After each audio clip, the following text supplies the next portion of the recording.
In southeastern Turkey, government forces have battled Kurdish rebels for months.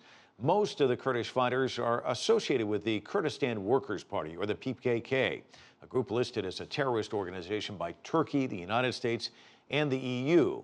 Turkey's president says more than 3,000 PKK militants were killed last year in both Turkey and northern Iraq. CCTV's Natalie Carney has more on the life-altering and life-taking violence. People scurry about, quickly grabbing what they need from the few shops open as the sound of repeated gunfire is heard nearby. In some areas, schools have been closed and hospitals locked down. Around 1.3 million people are under curfews across Turkey's southeast as government forces try to root out Kurdish separatist militants fighting for greater autonomy. Youth groups aligned with the PKK have been attacking security forces with roadside bombs and rockets while digging trenches in populated areas and calling them liberated zones. More than 200,000 people have fled their homes as plumes of smoke rise above the towns of Cizre and Silopi, reminiscent of images seen at the start of the conflict in neighboring Syria nearly 5 years ago. Those who think they can create scenes of conflict in Turkey, as seen in Iraq and Syria, those who want to spread that fire across Turkey should be aware that government's orders to security forces are explicit. We will turn all districts within this ring of fire into a place of peace, stability, and freedom. Yet thousands of Kurds and Turks have been protesting the government's security operations. This as the European Court for Human Rights is asking Ankara to explain the curfews, some of which have lasted over a month. Right behind me is one of the areas under curfew in Sur, Diyarbakir. You can clearly hear the sporadic sounds of gunfire.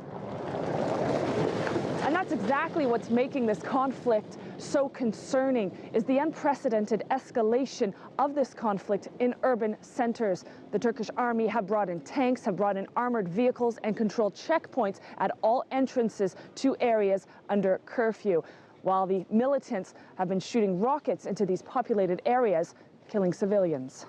According to the Turkish Human Rights Foundation, more than 120 civilians have been killed since fighting between the state and the PKK reignited over the summer. We can't raise our heads. There are tanks, artillery. Our children's mental health has been damaged. There's nothing to wear, nothing to eat. We want this to end. Enough. We have been at war since the 1990s. A historic ceasefire between the Turkish state and the PKK was reached in 2013, ending a 3 decades-long civil war. But last July, fighting resumed following a suicide bombing of Kurdish youths in the southern town of Suruç. While the attack was carried out by ISIL, the PKK blamed the government for not doing enough to stop that terrorist organization. Since then, PKK militants suspected of planning attacks on Turkey's biggest cities have been arrested, increasing fears of a return to civil war.